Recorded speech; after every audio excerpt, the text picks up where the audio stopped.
Welcome back, degenerates. Hello, Cleveland, to another episode of Loud and Local. I want to start the show off by saying welcome to the old show, when I did whatever I wanted and played nothing but rock, metal, alternative. Today, of course, I'm going to play some country rock for you. I owe some friends out there some tunes on the show, and I want to do that for them. And we're going back to the old format. I'm bringing back history, the stories, sci-fi, the alleged conspiracies, and the paranormal.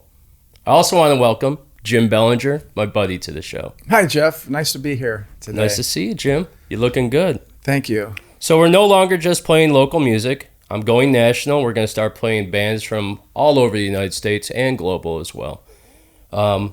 With tunes, with interviews. Today we're going to bring you the paranormal with a look at 666 Hollyweird, the Breaking Spines news, music from Matt J. Chase, Aaron Stahl, Ebenezer the Crow.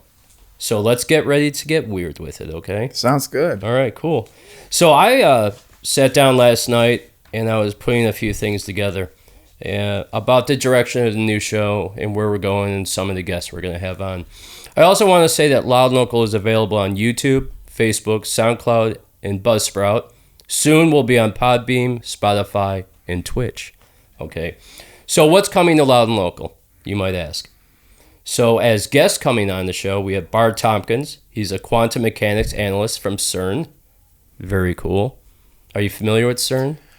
Not really. CERN is the place, I think it's in Switzerland, where they got that hydronic collider that spins under the earth. Okay, I've heard of that. Supposedly yes. opens up portals and things like that.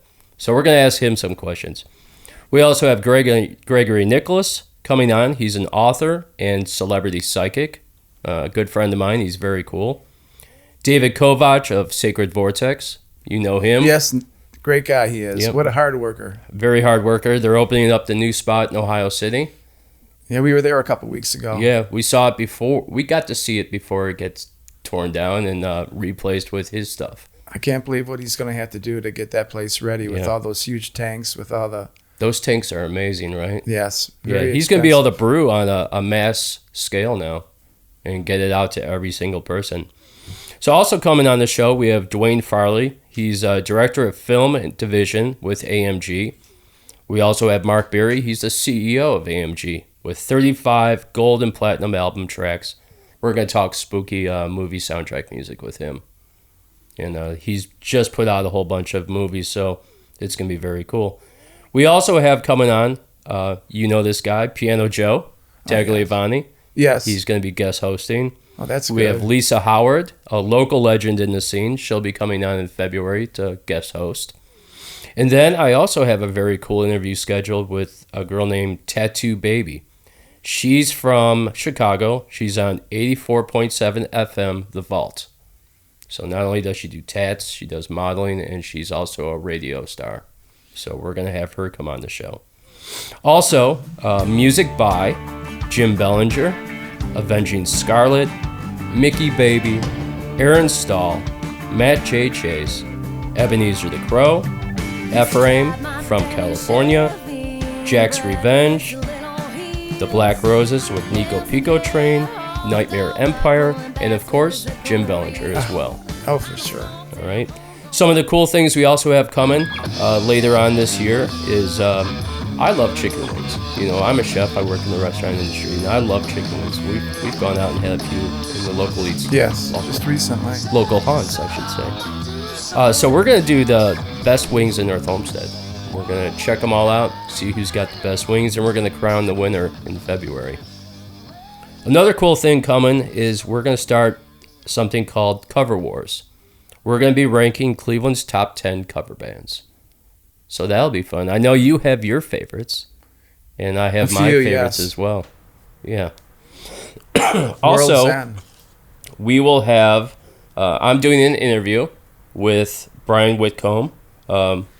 He's associated with Greenleaf Entertainment, and he has a show called Let's Talk About It. And I'm going to be doing my first interview in forever with him. So I told him no holds barred. I'll answer any questions. You know, allegedly speaking and leaving names out, I'll be answering all those questions. So I also want to say this before we get into the next segment here. The road to hell is paved with good intentions. Okay? So you could try all you like, do all the good things, but sometimes things just don't work in your favor. So the road to hell is paved with good intentions. So I have a thing that we do called Breaking Spines News, Jim. And what I'd like to do is some shout-outs to some friends out there and give them some rep in the city, okay? Okay. So I have a friend named Matt Gutka. We call him the Gook. Good guy. You know him? Yes. He's very cool. I go way back with him, probably back to like 2010 maybe. He's very cool. He's been a good friend of mine and a supporter of the show. He also goes by the name The Paranormal Chef, and he's going to be coming on in October doing some stuff with us for Halloween. Also want to thank Naomi, who you know from American Girl Munchies. Yes. Right? She's got a fantastic little company for venues that don't have food, and there's a few of them out there.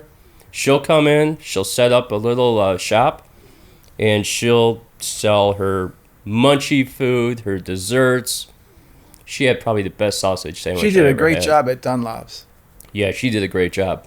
Really good food. Yeah, so she'll be with us at the show on the 31st, okay, at Dunlop's. And she's going to be supplying the munchies. And I can't say enough about her. She's really great.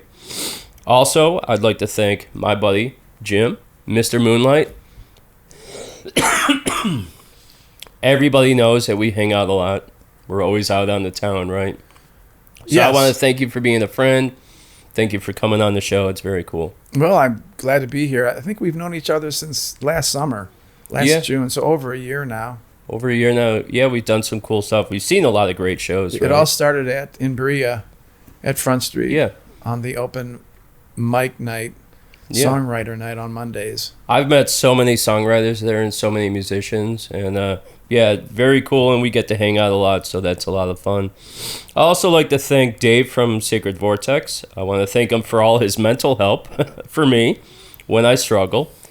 He's been a good friend to go to. You know, he's a shaman, so he is very spiritually gifted, and I talk to him a lot about a lot of things, you know, related to the show, related to, you know, many things that go along with the show. I did not know that he was a shaman. Yeah, he's a shaman. Very and interesting. yeah, he actually goes to the one ranch. I'm probably going to get the name wrong, but I believe it's the White Buffalo Ranch. There's very few white buffaloes in the country, and there happens to be a ranch, and I believe it's in southern Ohio. He'll let me know later, but yeah, he goes there all the time. It's a great community and very cool place. We should definitely go out there. Also like to thank Brock from Front Street Social. As you know, Brock is a sponsor of the show. Oh. He also paid for all the merch on the last merch drop that we did when we went to Whiskeyville. Okay. Right? Yes. And that dude is the first guy to ever give me a hug. In all the 35 years that I've worked in the restaurant business, I've never gotten a hug from an owner, and that meant a lot. We were having a really good night. We were selling a ton of food, and he came in the kitchen. He's like, "I'm really proud of you, and I'm proud that we put a menu together that looks really good." So thank you, Brock. I really appreciate that. I also want to thank my mom out there. You know, my mom's not been feeling her best, and I want to thank her for believing in me. Despite my battles, she's still in my corner. There's a studio called Studio Mind. My buddy Sean Hensey runs it, and he's doing a great job. He just opened up a new studio. I want to say hello to Sean. Also, I want to thank all the guys at BVS for all their help in support of the show's new direction. We went out on Sunday and saw Sugar Magnolia. Yes, we did. Right? Shooters on the Water. Yep. Rocking out some Dead to Shooters on the Water. And that was probably the very first time I've ever seen a Dead tribute band ever.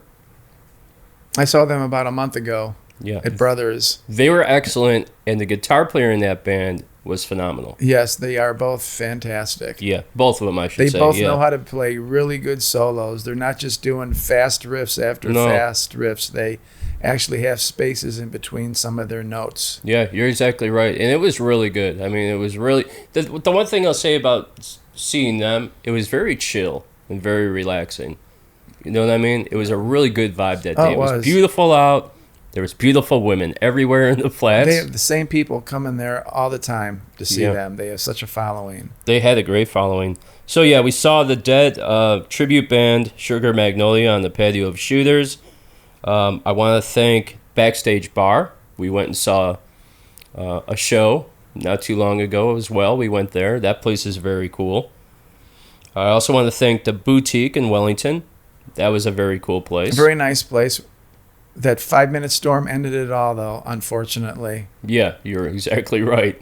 The rain brought it all to a halt.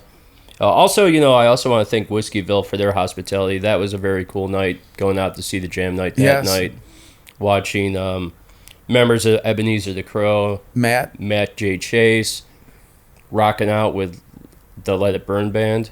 Yes. That was really cool. I also want to thank Danny P.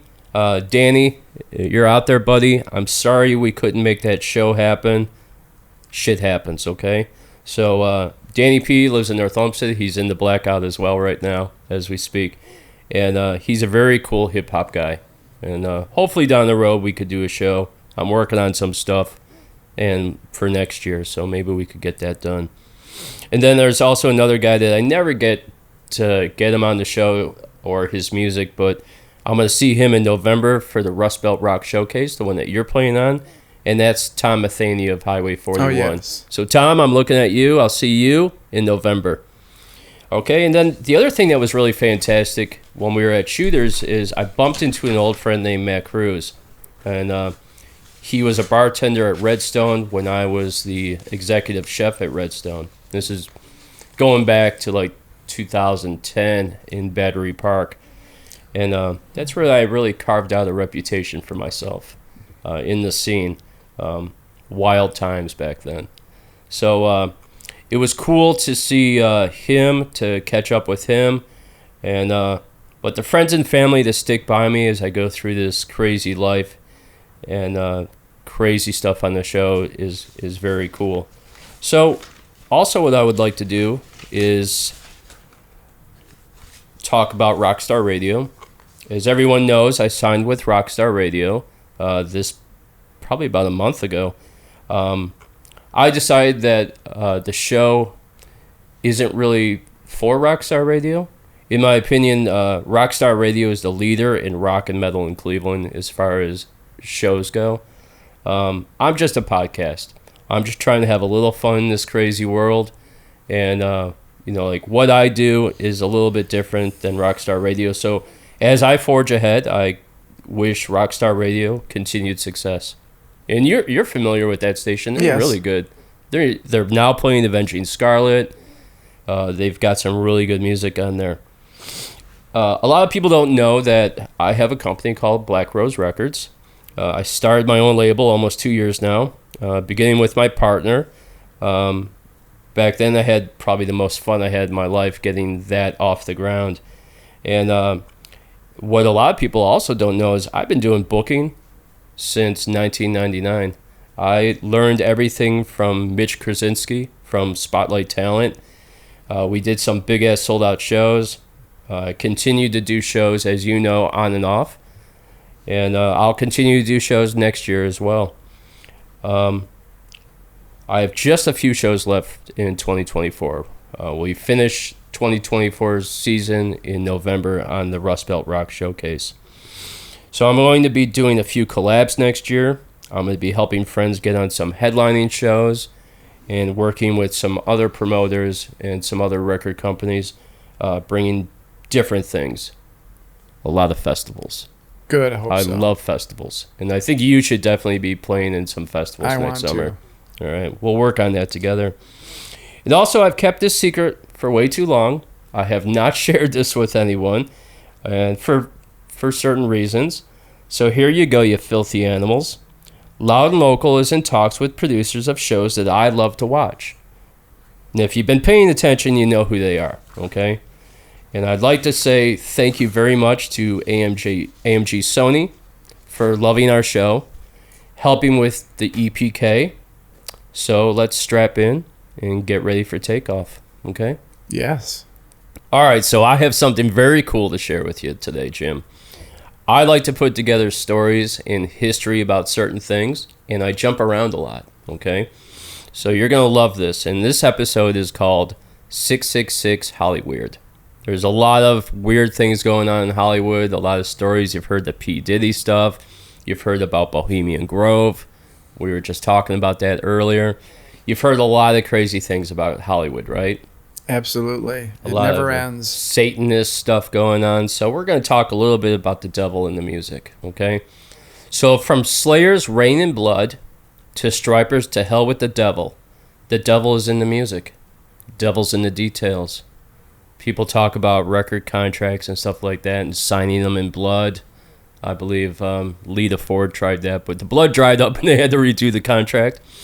Maybe that was Ozzy. I'm not sure who it was, but I've heard all kinds of crazy things from people selling their souls. So have you ever heard of the Devil's Interval? I'm not sure. It's the tritone, which an augmented fourth or diminished fifth is made up of 3 whole tones or 6 semitones on the guitar. And it's called the Devil's Interval. Isn't that interesting? Can you play that? Who No. plays that? I don't know who plays that, but that'd be a good devil? idea for another show. Figure out who's actually using the Devil's Interval. I thought it was really cool. So the other thing is, why is it called the Devil's Music? You ever think about that?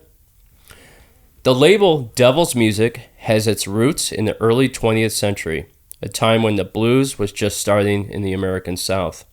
The term often reflected the conservative societal views of the era, where the blues had hardship, rebellion, and sensuality clashed with the religious and moral norms.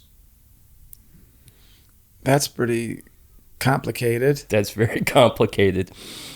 Why? Then this tripped me out too, so I was looking up some stuff about the devil. Why was jazz considered evil? Did you know that? And I'll tell you this funny joke. I saw this thing on TikTok where they were talking about jazz music, and these two guys were having a conversation. And they were talking. One guy was a metalhead, and the other guy was into jazz. And he goes, "You don't listen to jazz?" And then he goes, "I'll tell you something. Jazz is only for scientists and the mentally insane." And that made me laugh so much because if you think about it, the songs are so crazy. Jazz is just so different than other formats of music. And I thought that was really funny. But so jazz is considered evil. Some urban middle-class African Americans perceive jazz as the devil's music and believe that improvised rhythms and sounds were promoting promiscuity. It sounds just crazy, but I remember hearing about that way back. Yeah, isn't that crazy? Yeah, I thought it was weird too. So also, this was interesting. On the religious side of things, Satan is a minor character in the Gospels, appearing only in the temptation stories, but lurking in the background everywhere in the narrative, right? The most important thing about Satan is in these films, his relationship to the Son of God, Jesus. They always portray Satan tempting Jesus. And he's only mentioned in the Gospels, which I thought was really interesting. I'm sure you may remember this. Satan Goes Primetime. In 1988, NBC aired the primetime special, Devil Worship, exposing Satan's underground. You know who that was hosted by? Donald. No, just kidding. No. Geraldo Rivera. Oh, okay. Yeah, he did a lot of different exposés. I remember he did a bunch of crazy shit. I remember that time he got his nose broke. How long did that last, that show? That Devil Worship show? Yeah, just, no idea. Yeah. I just saw that and I was like, Satan went primetime in 1988. So Hollywood's War on God is mind-blowing, eye-popping documentary that reveals how satanic forces are using Hollywood's most memorable movies and most popular actors to propagate an ancient lie in fulfillment of biblical prophecy. So the movies are getting in on it now. Isn't that cool? I got to see this. Yeah. Where was I back in 1988? Maybe I was playing out somewhere, but... Yeah, you're probably hanging with the groupies or having a good time. Don't Rocking remember. and rolling. Yes. All right, so now there's like movies about the war on God, and it's getting crazy out there. So then I saw this, and I watched this. I think this was on the Grammys. I'm not 100% sure, but the non-binary singer-songwriter Sam Smith performed their song Unholy at the Grammys, dressed in a red devil horn top hat and a latex costume. The performance drew upon popular occult and gothic aesthetics, and it attracted a huge amount of criticism for the supposed promotion of satanic imagery. I didn't get it. I didn't. Did you watch it? I watched a little bit of it, and I've seen that song is actually pretty good. I like it. I guess it should. When I think about that song, I think about sitting at the stage watching a girl swing around on a pole. It's the perfect song for a seedy atmosphere, isn't it? Well, I think so. Yeah, and that they got a ton of bad reviews on that. And it's not just that one performance. There's been other performances that people have put on where they used portals, satanic imagery, and that's a big thing in music now, where they're doing like the signs and the different things when they're taking photos, and people are looking at that thinking, "What the hell are they doing?" That's just a little bit of Hollyweird, right? Yeah, just Hollyweird. It's I've even seen political stuff where I see like hand gestures and things like that. So they must have their own little code that we don't know anything about. Sounds like it. Hollyweird. So conspiracy theorists allege that performance was in fact a real satanic ritual orchestrated by the elite cult of Hollywood Satanists. Its supposed aim was to morally subvert society by brainwashing and indoctrinating young people. And you see that everywhere now. There's a whole effort out there for the woke agenda. There's a whole effort out there to raise awareness, and I think it's so blatantly like in our face that people just go along with it like it's any other day, you know? Summon the Prince of Temptation. For what purpose? Oh, shit. A lot of people don't even know what's happening, I think. Yeah, I think a lot of people are just... It's subtle maybe, but not subtle too at the same time. Yeah. What they're doing. Any type of advertising now, you have to wonder. Yeah, you're exactly right. All the advertising out there is just, it's almost like subliminal stuff, you know? And who knows really what they're doing. I mean, I've read stories how different megahertz have different effects on you. Like there's a lot of people who listen to meditation music at 945 megahertz and 888 megahertz and things like that have different effects on the body. So who knows? They could be putting different megahertz in the music. We talk about, remember the Beatles when they had the backwards stuff on their tracks? Yes, right. You know, and then people were like, oh, they're worshiping and praying to Satan and stuff like that. But when they rolled it back, it was just gibberish and nonsense. That's right. I don't really remember hearing anything back then that really made a lot of sense. So we're going to be, over these next few shows, over the next few months, we're going to be discussing the devil in the music. We're going to be talking about the God particle, the ghost in the machine. We're going to be talking about a lot of paranormal stuff that's related to music, you know? So we've got some really cool things. And next month, for the show in September, we're going to be exploring Robert Johnson, how he sold his soul to the devil. A little history about Robert Johnson. There's some really cool things in there. He was guitar, right? Yeah, blues guitar player in the back in the 30s. 30s, yeah. Who had said he sold his soul to the devil. So we're going to dive into that a little bit and check that out. So as I said, on the show today, we have music by Ebenezer the Crow.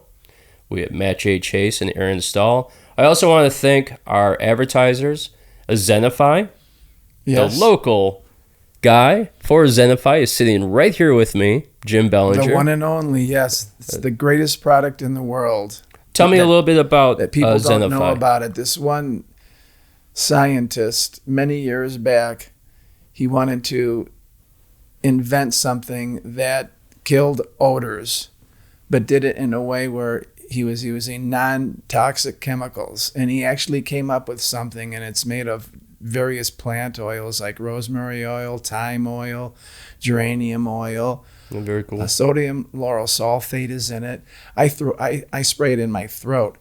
It's very low toxicity, and it kills bacteria, virus, and fungus.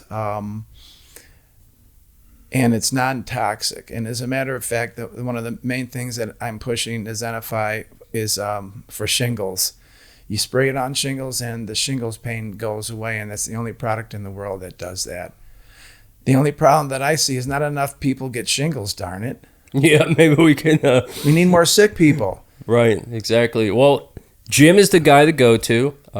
We'll have it available on the show so you could see where his email is, and if you want to try this product, hit up Jim. I have a website, zenify.com. Nice. That's excellent. That's excellent. Also, we have Front Street Social. They're located at 107 Front Street in Berea, Ohio.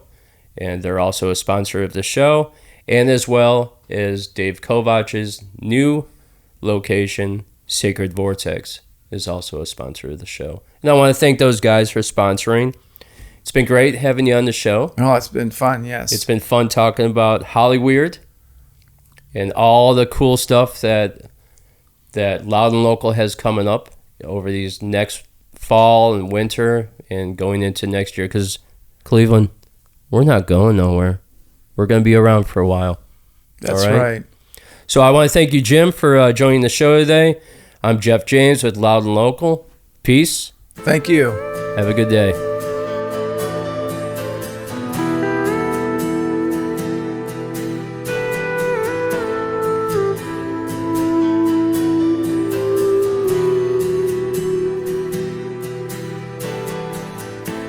He said, I miss you more every day. She told him, honey, you'll be okay. He said, I can't live without you. She told him, honey, you have to. His hand was shaking on the telephone. They were together but so alone. She hated hearing his voice like that. Then he spoke up with all he had. Oh, why don't you come to Ohio? She said, I'd love to, but I don't know. He said, I just don't want to touch you. This life alone's hard to get through. Can't seem to tell if I'm up or down. I'd like to hold what I have found. These pictures that you're sending me, well, I'm just worried that's all they'll be. So he tried again with a lump in his throat. Oh, why don't you come to Ohio?